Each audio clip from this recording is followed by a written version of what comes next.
Now, the greatest radio shows of all time. Suspense. The Shadow Node. Washington calling David Harding, counter-spy. Classic radio theater. The Great Gildersleeve. Fibber McGee and Molly. Dragnet. Gunsmoke. The Lone Ranger. Now, step back into our time machine with your host, Wyatt Cox. Good evening, friends of the Inner Sanctum. Action and Espionage, an episode of The Man Called X starring Herbert Marshall. This episode goes back to May 11th, 1951, the story of the Elusive Countess.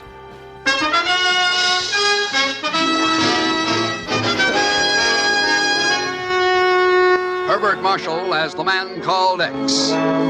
Wherever there is mystery, intrigue, romance, in all the strange and dangerous places of the world, there you will find the Man Called X.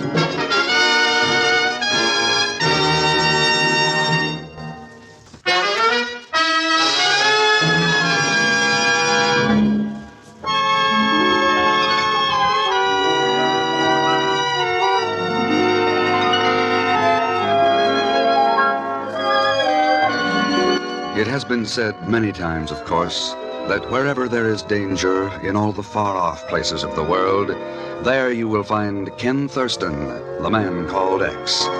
And rare it is when Ken finds time to sleep even one night in his own Manhattan apartment. And rarer still when he sleeps there uninterrupted.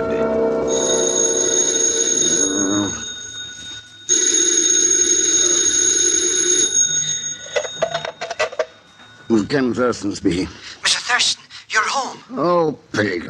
Only by living such a good, clean life do I get so lucky. Oh, sure. What time is it anyway? Well, here it's one time, there's some other. Who knows? Mr. X, you gotta help me. Help you what? Why do I have to do it at 5 a.m.? So long, you. Call me later. Mr. Thurston, wait. Wait nothing. Go get some sleep. But you don't understand. I just run into a dead man. Oh, fine. Now get yourself a hotel room and sober up. But it's true, Mr. X. He just got in from Honolulu, and I met him accidentally in San Francisco. And then he brought me down here, and you know who it is? It's George Korloff. George Korloff?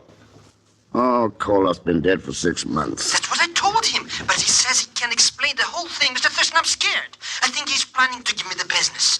Where are you calling from? Where are you now? Who knows? It's a big house that belongs to somebody down here at... Hang on. Operator. I'm sorry, sir. Your party has hung up. Operator, this is Ken Thurston. Oh, yes, Mr. Thurston. Will you trace that call, please, and phone me at the bureau? Right away.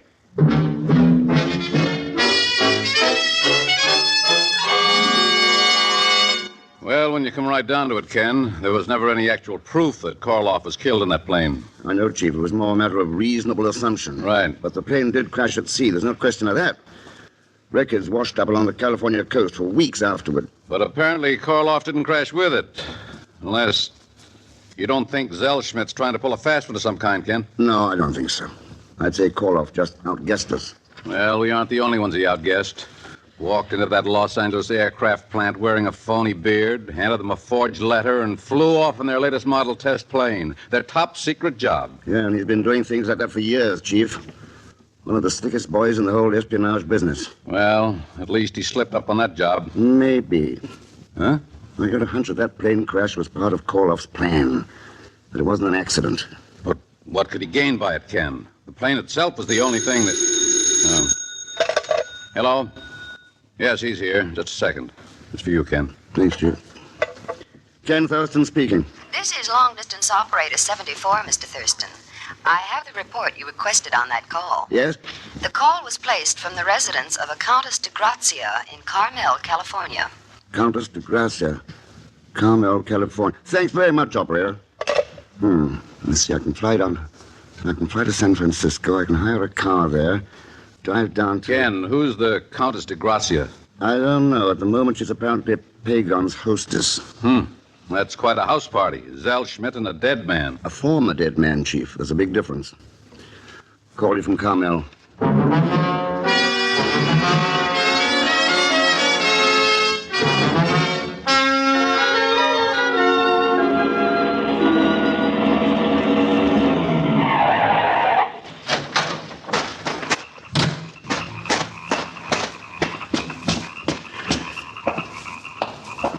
Oh, here we are.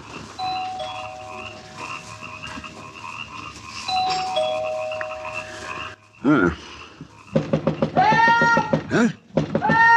There you go. Locked. Well.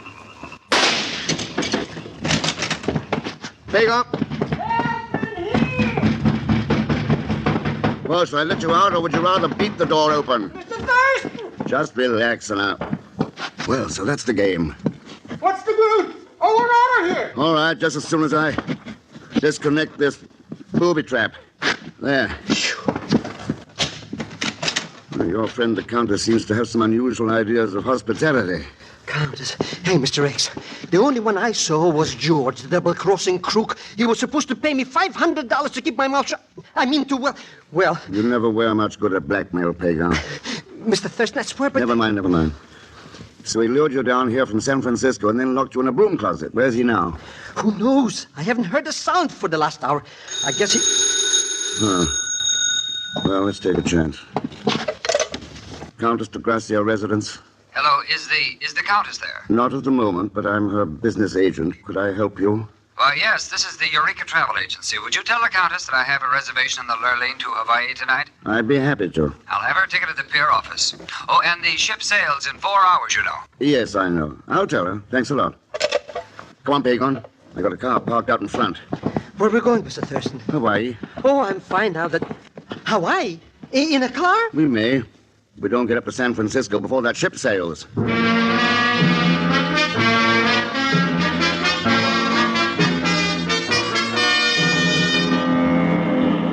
The way I figured, Mr. Thurston, this Korloff guy just wanted everybody to think he was dead. That's the way it figures. You mean I'm right? Well, you can't always be wrong. It's against the law of averages. The only thing I can figure is why... Oops! Hey, are we trying to break a speed record or something? No, we're trying to find out whether that car back there is following us or... Hold on.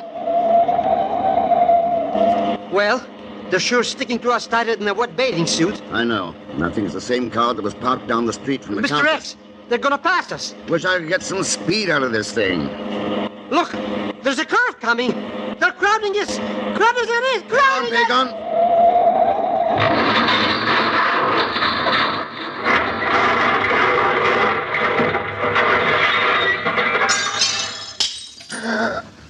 Hang on. Hang on, where are you? Hello, down there. Hello. Can you come down and give us a hand? Sure. Just let me get my first aid kit out of the truck. Fine. Pagan. Pagan, can you hear me? I saw your lights go over the bank. Stopped my truck as quick as I could. Is anybody hurt? I'm all right. I guess my friend's knocked out. Here, help me lift him up. Right. Okay. Now. The car passed me doing 80 or better. What'd they do, sideswipe you? I guess so. It happened pretty fast. Here, turn the light on his face. Cut in the forehead. It's not bad. Yeah. A compress will stop the bleeding. Here. Let me get one here. One sure thing. We can always count on you boys in an emergency. Well, when you spend most of your time on the road, you get used to helping people.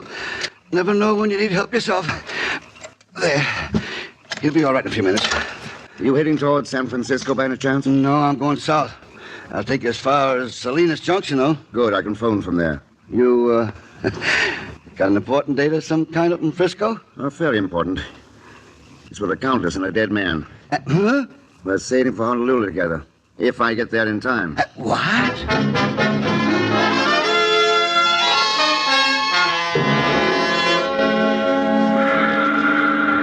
Simply can't do a thing about it in spite of your credentials, Mr. Thurston. Ship sailed 20 minutes ago. That's that. You know whether the Countess de Gracia was on board? She was. I escorted her to her stateroom personally. Did you arrange a reservation for a man named George Korloff? No, only for the Countess. I wish I could help you, Mr. Thurston, but it's just too late. Ship's probably moving through the Golden Gate right at this minute.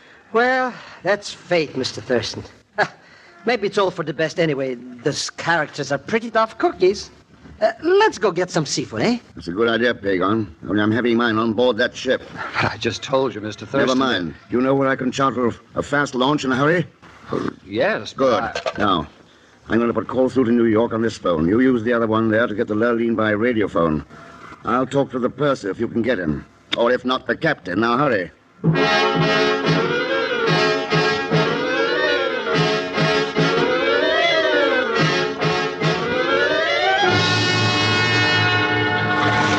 Mr. Thurston, you mean we got to climb all the way up to the deck on that little ladder? Yeah, now, wait, Pagon. Don't get caught between the launch and the side of the ship. Wait till the launch rises with the swell, then grab the ladder, Mr. Thurston. Right. Watch it, Pagon. Get ready. Here we go. So long, boys. Thanks for the lift. I don't know why I didn't desert when we're still on dry land. Climbing up ladders in the middle of the ocean. People trying to kill us. Oh, relax, Pagon. Now you'll have another chance to blackmail Korloff. Hey, I never thought of that. Here, let me give you a hand. Thanks. That's it. Well, we seem to have quite a welcoming committee. Well, it's a little unusual to break the schedule, slow down the ship, and take on passengers at sea. I imagine, yeah. But I've had radio calls from New York, Washington, the Maritime Bureau, even from the owners of the line. Well, I pulled all the rank I could think of to get aboard, Purser. Yes, sir. My name's Blake. I've arranged a pair of cabins for you, assigned your table, and... Oh, here's one of your table companions now. I was afraid I would have to make myself obvious, Mr. Blake.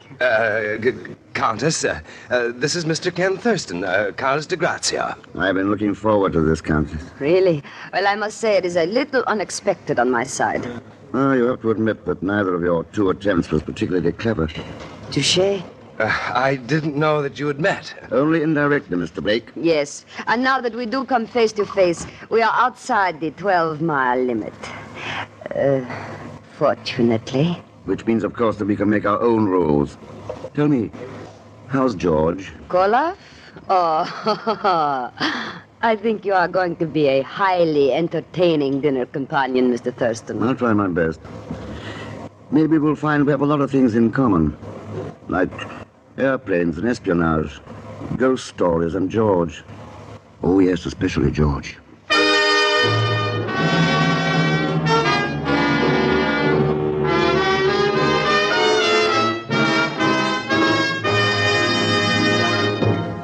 May 11th, 1951, Herbert Marshall, The Man Called X on Classic Radio Theater with Wyatt Cox.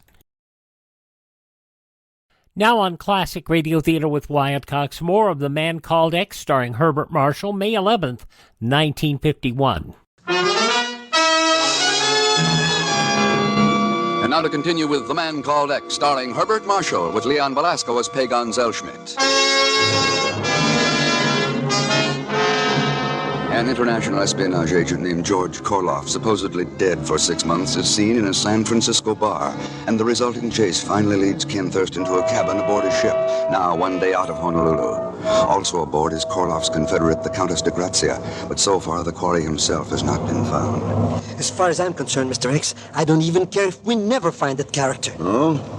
What's happened to your enthusiasm, Pagon? Enthusiasm? I've looked at passengers all week until I'm green in the face. And so what if I did find him? You wouldn't let me blackmail him anyhow. So that was your reason for trailing him down to Carmel? Well, why not? He's a crook. No. Yes, he is. Now, we dock in Honolulu tomorrow, and as far as I've been able to find out, Korloff isn't on board. Why not? Oh, don't ask me. He admitted to you that he'd just come from Hawaii. And as soon as he talked to the Countess, she headed for there. Just doesn't make sense that he wouldn't go along with her. Doesn't make sense to me either way, Mr. Thurston. I don't think that stolen plane crashed accidentally. I think Korloff planned it that way. But why? And where does the Countess come into it? Why this trip to Honolulu? Unless... Unless what, Mr. X? It's a possibility. Let's see, the purser, 272. I wish I knew what you're talking about. Hello, Mr. Blake? Ken Thurston. Say, I wonder if you can meet me in the baggage hold in 5 minutes. Yes, it may be very important. Goodbye.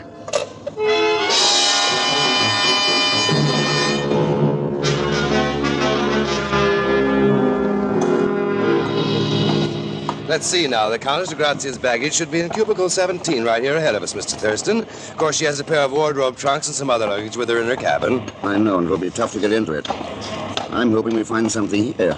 Find what, Mr. Thurston? I don't know, Peter. Oh, here we are. Now, her things are right against the bunker here, I believe. Oh, yes, these 2 steamer trunks and this wooden case. Well, the trunks could be legitimate. But this wooden case... Heavy, too, Mr. Blake. Have you got anything but used to pry the lid off? Well, one of these steel cargo wedges ought to do the job. Don't say we, though, Mr. Thurston. My orders to cooperate only go so far. Oh, thanks. Maybe a wild goose chase, but it's worth trying. Oh, I wish somebody would tell me. What are we looking? I did tell you, Pagan. I don't know. Well, let's see what the Countess is taking to... It looks awful complicated. Do you know what it is, Mr. Thurston? Yeah, I know what it is. One of the latest models of the new robot stabilizer for jet fighter planes. A top military secret. Well... So that was Korloff's game. What do you mean? He wasn't after the whole plane, only this stabilizer. He must have taken it off, parachuted into the water with it, and left the plane to crash into the ocean. I wonder if the Countess owns a yacht. As a matter of fact, she does, Mr. Thurston. I heard her discussing it with one of the other passengers a few evenings ago. And she probably has a prospective buyer for this thing waiting in Honolulu. Only what's happened to her partner, Korloff? Look, Mr. Thurston. This name on the outside of the case. Leo Bornlin, Honolulu. Yeah, she's keeping herself covered. In case of trouble, she can claim she never saw the case before. I think I'd better find out a little more about the Countess. Well, the ship's radio is yours, Mr. Thurston, anytime you want to use it. Thanks. Meanwhile, I wonder if I could borrow about a dozen of those steel cargo wedges.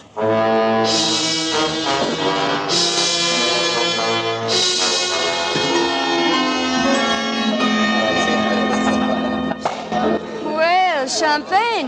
They are going all out this evening. Last night of the voyage, Countess, is the customary captain's dinner. And the last one we shall have together, Mr. Thurston. I'm going to miss these delightful little conversational interludes. Oh, I thought they'd been more like passages at arms. But clever. And clever men are so rare. Why, I am sure you must have fathomed all of my darkest secrets by now. No. I'm afraid you beat me there. I imagine you know much more about me than I know about you. Well, I was born of impoverished but piously honest Ukrainian peasant stock. Yes, and at the age of 2, you were kidnapped by a roving band of gypsies. You have found out. It was only after narrowly avoiding being sold in the slave market in Algiers that you decided to become a spy. Oh, dear, I had no intention of telling that part. And it was then that you adopted the name Countess de Grazia. The Count was quite old and an awful bore. I poisoned him for his title. Oh, of course. Let that be a warning to you, Mr. Thurston. The poison, you mean? Uh-huh. I'm tasting the wine very carefully. I'm sorry to bother you, Mr. Thurston, but I thought this radiogram might be important. Oh, thanks, Mr. Blake. Do you mind, Countess? Not at all. Go right ahead. Thanks.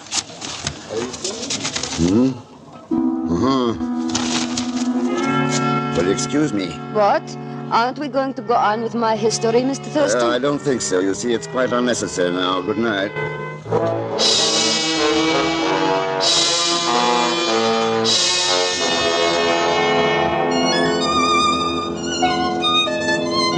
I'm starved, Mr. Thurston. What a low-down trick to leave me here alone in this cabin for a whole hour and 10 minutes. Well, we flipped a coin to see who ate first, Pagan. I know, but... Using your double-headed nickel. Yes, but I thought I had the one with the double tails. You didn't, though. Here it is.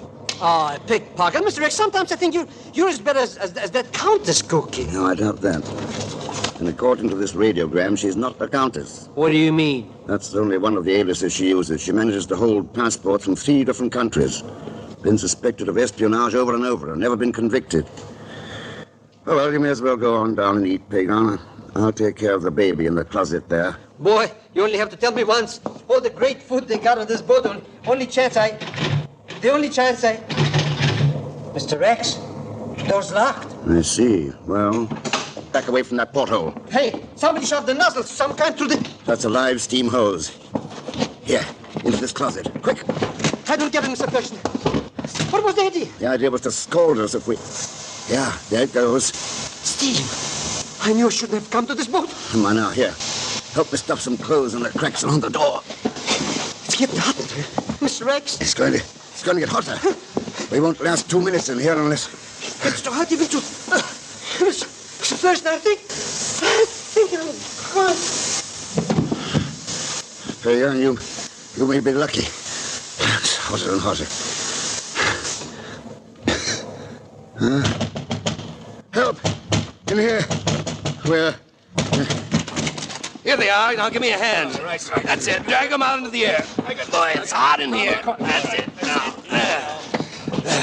May 11th, 1951, The Man Called X on Classic Radio Theater with Wyatt Cox. A conclusion follows these messages from your favorite radio station.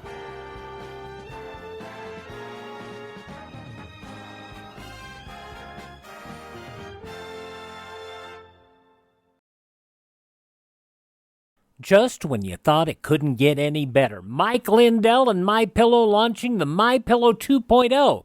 Now, when Mike invented MyPillow, it had everything you could want in a pillow. Now, nearly 20 years later, he's discovered a new technology that makes MyPillow even better. Of course, the patented adjustable fill of the original MyPillow, but now with brand new fabric with a temperature-regulating thread, it's the softest, smoothest, and coolest pillow you'll ever own. Say goodbye to tossing and turning and flipping your pillow over in the middle of the night. And more great news on the MyPillow 2.0 buy one, get one free offer with my promo code Wyatt. MyPillow 2.0 is 100% made in the USA, 10-year warranty, 60-day money-back guarantee. Go to MyPillow.com, click on the radio podcast square to receive the MyPillow 2.0 buy one, get one free offer. Use my promo code Wyatt or call 1-800-928-4715.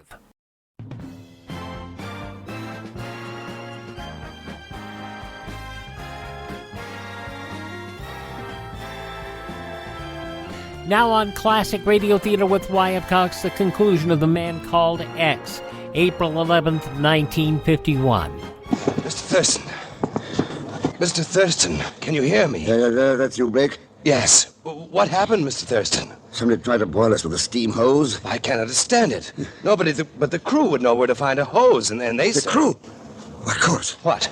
I double-checked every passenger on board, but I didn't check the crew. Help me up, Mr. Blake. Let's go.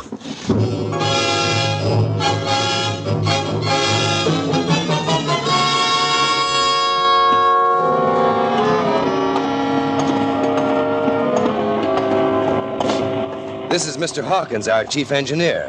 Mr. Thurston, Charlie. Oh, how do you do? I told you about Mr. Thurston's authority. Oh, yeah. Well, anything I can do to help. Well, what we're doing is checking the crew, Charlie. We've pretty well covered the deck gang already. Looking for a man named Korloff. Korloff? No, there's nobody by that name in my bunch. Well, he's probably using an assumed name, Mr. Hawkins. In fact, how about Bornlin? Leo Bornlin. Bornlin? Oh, yes. One of my oilers is named Bornlin. Good. He's working down there now on the number 2 injector pump. You want to talk to him? If he's the right man, I want a good deal more than just a talk. Oh, come on, I'll show you where he is. Oh, watch your step. These deck plates get kind of slippery with oil sometimes. Oh, sure. Oh, there you are, Mr. Thurston. He's not working in the galley. I looked over the whole bunch. I think we found him, Pagon. He's the man here in the engine crew with a name the same as the one on that wooden case. He ought to get life, trying to make a clam bake out of us. Well, that's Bornlin yonder, bending over that pump slide. That's him, Mr. Thurston. That's Korloff. Yeah. Well, the rest of you better wait here. Wait. He's seen us, Mr. Thurston. Oh, look out, he's got a gun. Korloff, drop it. I'll drop it! Get back, all of you. Korloff, stop. Oh, he's running around behind that pump. Yeah. Korloff, drop that gun.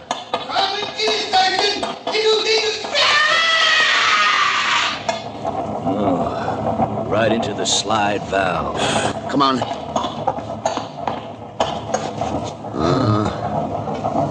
Oh, that pump, Mr. Thurston. Look, it didn't even slow down. Sure. Let's go on deck and get some fresh air.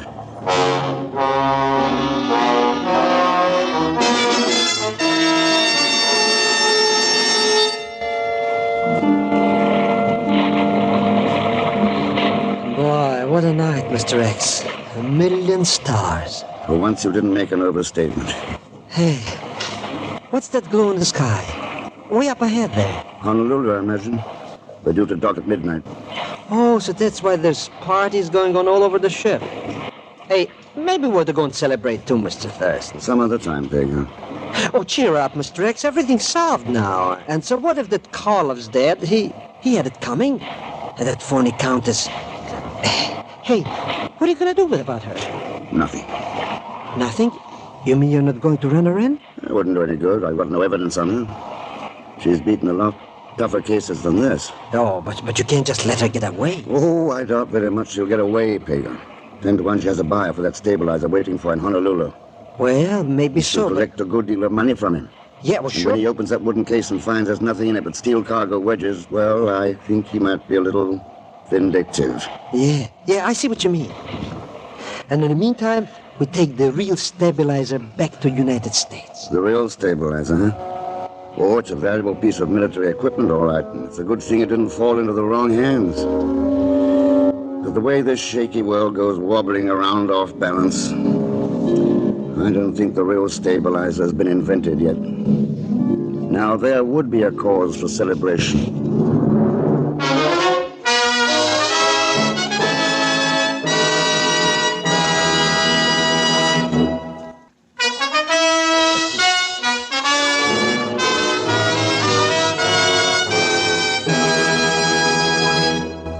Now, here is our star, Mr. Herbert Marshall. Thanks for being with us. Those you heard in tonight's cast were Joan Banks, Will Wright, Peter Leeds, George Neese, Harry Lang, and Carlton Young. There's enough intrigue in next week's story to fill a book, and Ken finds himself right in the middle of it. And flat on his back as usual will be Leon Belasco as Pagon Zellschmidt.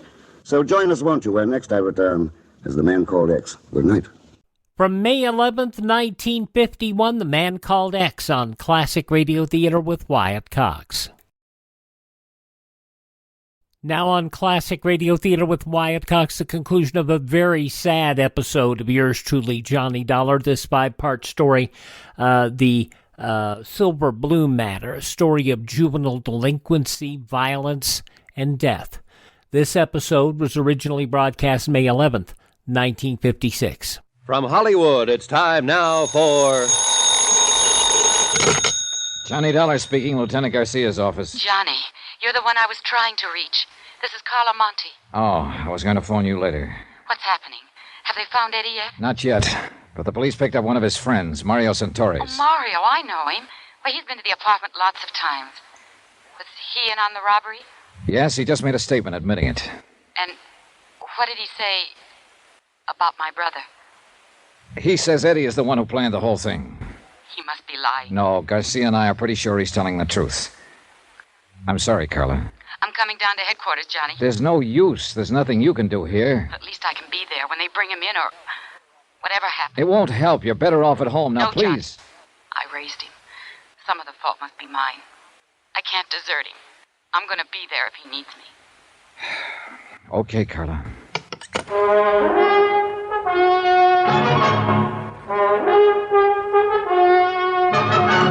Tonight and every weekday night, Bob Bailey in the transcribed adventures of the man with the action-packed expense account, America's fabulous freelance insurance investigator. Yours truly, Johnny Dollar.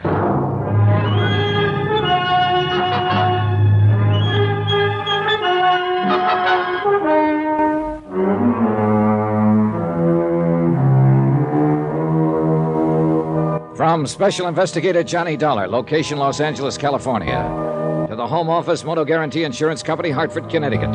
Assignment, the Silver Blue Matter. Expense account, final page. $100,000 worth of fur coats, silver blue mink, stolen in a warehouse robbery and still missing. A night watchman slugged during the robbery by one of the teenage gang, still lying in a coma, unable to speak.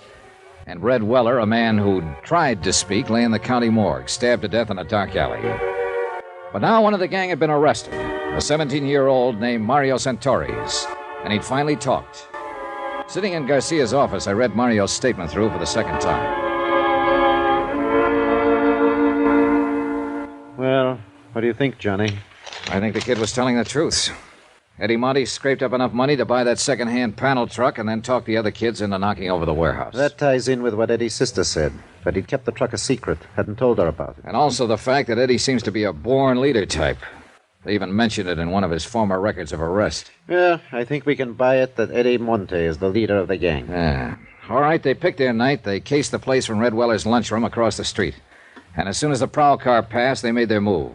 They got the watchman, Albert Crisman, to open the door by showing him a fake telegram through the window. That's another thing that checks out Mario's story, Johnny. Mario claims he's the one who showed the telegram. That's right. Crisman kept saying, kid with a mark on his arm, and Mario's got a bad scar on his left wrist. That's what I mean. It checks out. Mario didn't know what Crisman had told us. All right, so they got inside, and then, according to Mario's version, it was Eddie Monte who slugged the watchman. Probably true. Then they jumped the other watchman in the dark and started hauling out the furs, loading them into the truck of Eddie's. They knew they had 45 minutes before the prowl car came back through.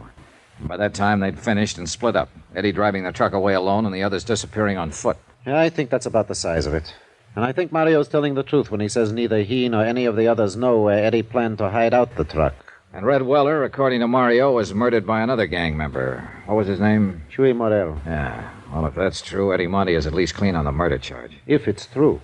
All you can tag him on is robbery and assault on that watchman. I'm kind of glad of it, Johnny.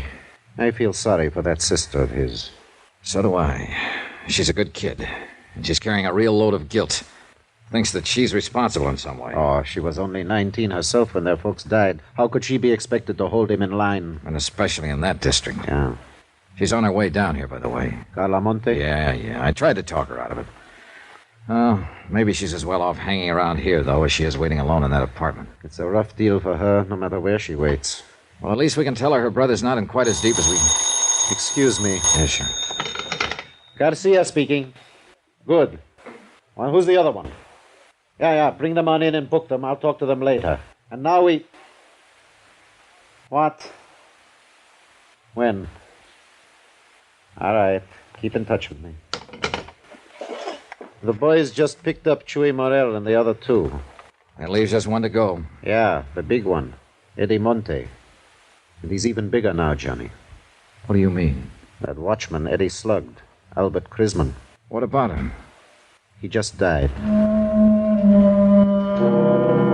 So it was a different thing we had to tell Carla when she arrived at headquarters. Not that her brother would probably get off on a lesser charge, but instead that an APB was out, that every officer in town had been warned. Be on the lookout for Eddie Monte, age 19, armed and dangerous, wanted for murder. Expense account item 15, $12.50, rent on a hired car. One of Garcia's boys was certain that the background appearing in the photograph of Eddie's truck was somewhere in his district, but he couldn't tag the exact spot. So I decided to cruise that area street by street. Carla Monte, Eddie's sister, went along with me.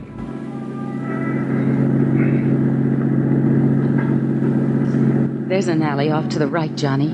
It might be worth a look. Yeah, it runs back toward a lumber yard there. That could be a lumber yard in the background of that photograph. Well, we'll give it a try. This isn't it, Johnny. Sally makes a right-angled turn there before it even gets to the lumber yard. Well, we may as well check it on through. It seems to run clear on down to the railroad yards. Please let us find him. If it's the police, he'll fight. And he'll kill someone else. Be killed himself, maybe. It's out of your hands now, Carla. It's got to work itself out in its own way. And there's nothing much anybody can do to stop it or change it. I know, Johnny. I keep trying to fool myself. All the time I know. Well, all you can do is hope. Look! That fence ahead of us there. Next to the railroad yards. Yeah, that could be the fence in these pictures. Looks the same. And that storage shed there at the right. That's in one of the shots. Yeah. And that pile of oil drums. This is it, Carla. This is where those films were taken. The truck was parked right at the corner of that shed. Well, it looks as though that off chance paid off. I'm scared, Johnny. Now that it's so close, I'm scared. Don't be. By off chance, I meant just finding the place. He may not have come back here since the day those pictures were taken. You don't believe that, and you know it. Look, Carla. That house back at the corner has a phone. There's a wire running in from the pole. Go back there and use it to call Lieutenant Garcia. Give him the location and tell him to hit the radio and have this whole area blocked off. Got it? Yes. Tell him to cover the railroad yard, too. Sew up this whole section tight. And tell him to make it fast. Johnny. Yeah. Eddie may be watching us from around here somewhere right this minute. I waited until she'd gone. Then I got out of the car and walked toward the shed and the sagging wooden fence that bordered the railroad yards. It was nearly dark now. The high floodlights had been turned on above the crisscross network of gleaming steel tracks. Shadows play tricks at such a time of evening, and I got sudden movements now and then from the corner of my eyes, but well, yet nothing really moved. And the only sound was the sound of my own footsteps. I stopped several times and stood watching and listening. But nothing moved. There was only silence. I reached the door of the long wooden shed and found it padlocked. But looking in through a broken window, I could see the lock didn't matter. The shed was empty and long abandoned. Between it and the fence was a drive leading toward the rear. And behind the shed in a loading area, I found Eddie's truck. And in the back of it was $100,000 worth of furs. All right, darling. Get your hands up. Eddie, you're in a rut. That's the first thing you said to me the last time we met. I ought to killed you there in that apartment. Isn't one killing enough? I don't suppose you know it, but Albert Chrisman died this afternoon. I know. I got a radio in the truck there. This where you've been hiding out all the time? Look, if I wanted to answer questions, I'd go turn myself in. You may be better off in the long run if you do. Now get... You here alone? No, your sister's with me. Oh, for the love... What does she want to do? Watch me get it? Why don't you give me that gun, Eddie? It's only a matter of time. You know that. You don't have a chance. Oh, I figure I got a pretty good chance right here in my hand. Chance at what? To break Carla's heart? Smash her into the dirt, kill her, maybe? Shut up. What more do you want to do to her before you're through? I'm not planning to be through. Oh, that's great. But the police are doing some planning of their own. They gotta find me first. I found you, didn't I? And I ought to kill you right where you're standing. Is that all you gotta think about, Eddie? To kill somebody and go on killing until one of them kills you? Shut up! Let me think. Think about Carla if you want to think about something. Think about the things she's done for you, the years she's worked for you, worried about you. That dame was born to worry. Nobody's born to worry. They inherit worries, like you were inherited by her. I didn't ask her to do it. Life didn't give her any choice. But it's too late now to talk about that. It's all over, Eddie. This is the wind-up. Come on now, give yourself up. You haven't got a chance. Oh, and I would have if I gave myself up? Don't you hand me that stuff. The police have got this whole section surrounded. Carla went to call them 20 minutes ago. If I thought you were trying to hand me... Keep your mouth shut. Eddie, you don't have a chance. Johnny, Lieutenant Garcia's here. Be careful, Eddie's here. You dirty... I hit the dirt and rolled into the truck and came up on the other side with my gun in my hand. I could hear Eddie running away, but I couldn't tell where he was. Johnny, are you all right? Yeah, I'm all right. Eddie went over the fence into the yards. Where are you? Here, the corner of the shed. Come on, let's go after him. He can't get through. I've got men working this way from the other side. Where's Carla? Back there somewhere. Come on, we can get through the fence here. Carla, stay where you are. Don't follow us. There he goes, Johnny. Behind that line of freight cars. All right, come on. He can't get too far that way. There's a train coming. There he goes. He's going to try to beat it. The crazy Eddie! Santa Maria!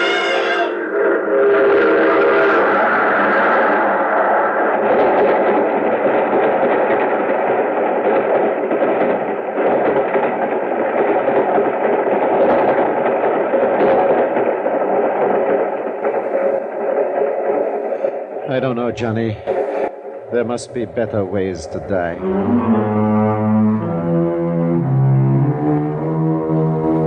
Expense account item 16, $300.60. Hotel and miscellaneous in Los Angeles and transportation back to Hartford. Expense account total, $541.25. End of account, end of report. Remarks? Well, I guess Carla made the remarks for me.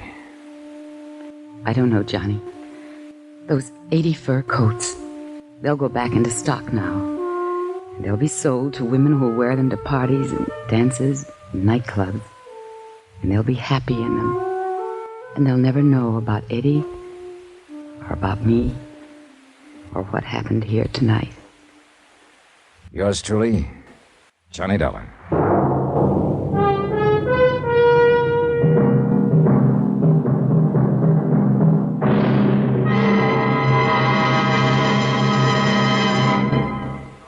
Now, here's our star to tell you about next week's intriguing story. Next week, The Matter of the Medium, well done. And a seance or two that I think you'll like. Join us, won't you? Yours truly, Johnny Dollar.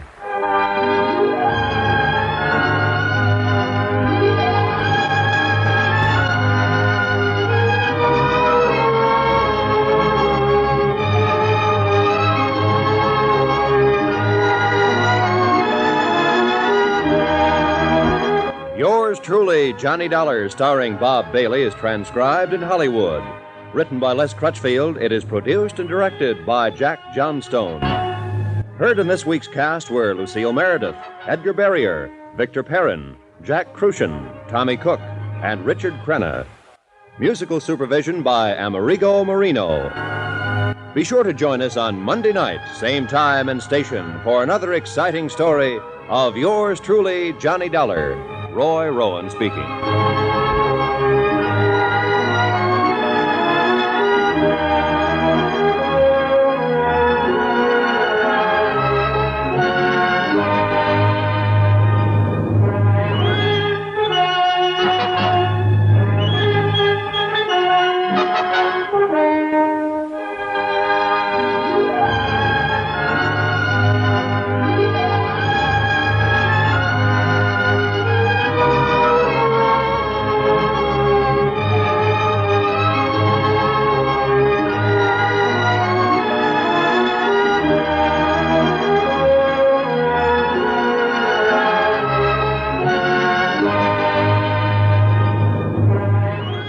Like I said, a very, very sad story.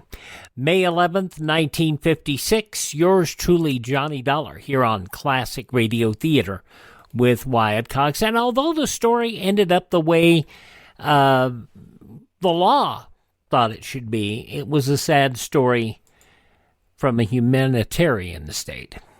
Don't you know? Thank you for making us a part of your day here on Classic Radio Theater with Wyatt Cox. Our webpage, classicradio.stream, classicradio.stream. You can stream our show on demand, learn about building a classic radio collection of your own. You can contact me, find our social media links, and you can also find a list of places where our programs are available by a podcast, so you can download them and listen to them at your leisure. And if you're so inclined, you can also buy me a coffee. The Buy Me a Coffee money goes toward expanding our classic radio collection, and it also goes toward keeping our distribution channels up and running. That's at classicradio.stream, classicradio.stream. Thank you for tuning in. Tell all your friends the greatest radio shows of all time are right here at this spot on the dial. Classic Radio Theater with Wyatt Cox on your favorite radio station.